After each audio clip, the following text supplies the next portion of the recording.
Humanity's Last Dawn, a co-author corner short story by co-author Isaac Nani, sci-fi post-apocalyptic. Today is your 15th birthday, though it feels more like a warning than a celebration. The air in the bunker hangs heavy and hot, thick enough to taste metal, dust, and the faint bitterness of recycled water. Your medical check is waiting. Everyone gets one at 15. Everyone fears it. But you've never been sick. Not once. And somehow, that scares you more than the exam itself. The doctor studies your results, his eyes widening before he forces a smile. No radiation damage, he whispers, almost reverently. Not even a trace. Everyone else needs injections just to stay alive down here. But not you. You don't want to be different. You don't want to be special. Yet the room feels smaller now, like the walls know something you don't. Almost 100 years ago, the sun changed. Its poles flipped, tearing the sky apart with radiation storms no shield could stop. The ozone collapsed like wet paper. Humanity had 30 years to prepare for the end of the surface. 30 years to accept that the world above was no longer theirs. So they built a refuge beneath the Marina Trench, 2 miles below the seafloor. A city of glass walkways, glowing gardens, and quiet, trembling hope. Families cried as they descended, but when the doors sealed, it felt like salvation. For a while, it truly was. 20 years later, the oceans vanished, boiled away by the sunstorms. Without the water shielding them, radiation seeped downward, through soil, through rock, through everything meant to protect them. It reached the bunker walls. It reached the underground reservoirs, and the last clean water on Earth began to die. The gardens wilted, the glass cracked, the air grew hotter every year. The government tightened control, police became soldiers, hope became rationed, and the bunker, once a miracle, became a cage.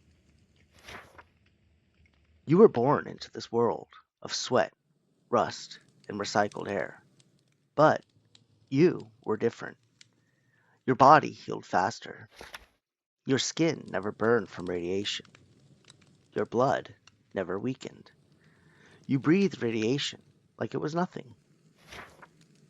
6 months after your birthday, the scientists discovered the truth.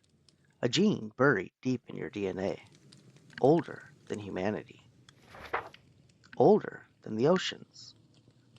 Everyone has it, but only yours is active. Only yours is awake. They use your blood to create an injection, a way for everyone to survive the surface again. A team is sent up first. They build shelters, camps, outposts. A new beginning, a new hope. The scientists don't know where the gene came from.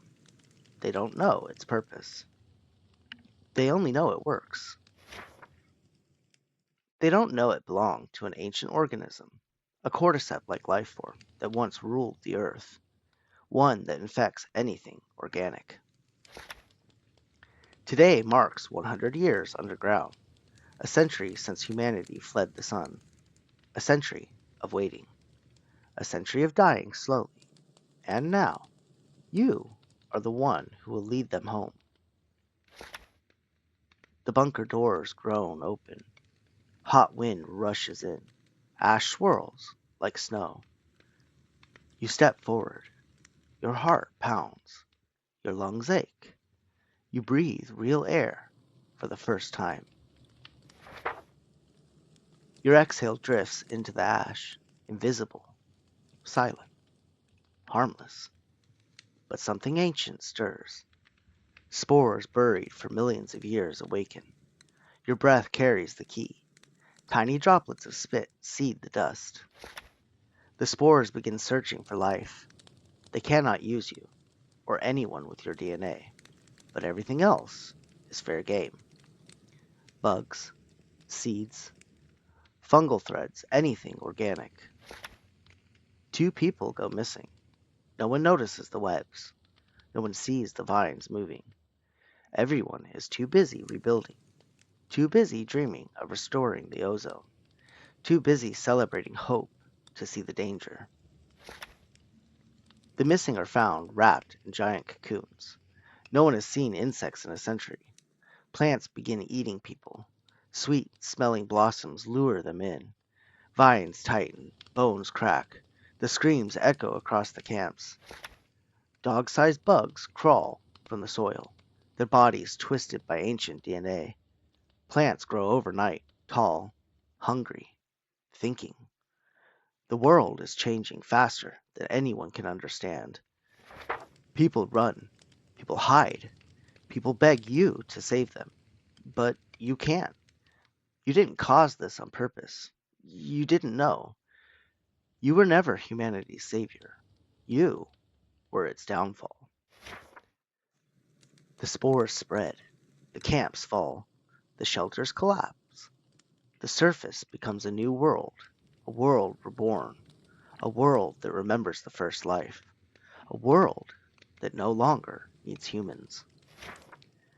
You watch the last sunrise, humanity's last dawn. The sky glows red. The ground breathes. Creatures move in the ash. The planet is alive again, just not for you. The end.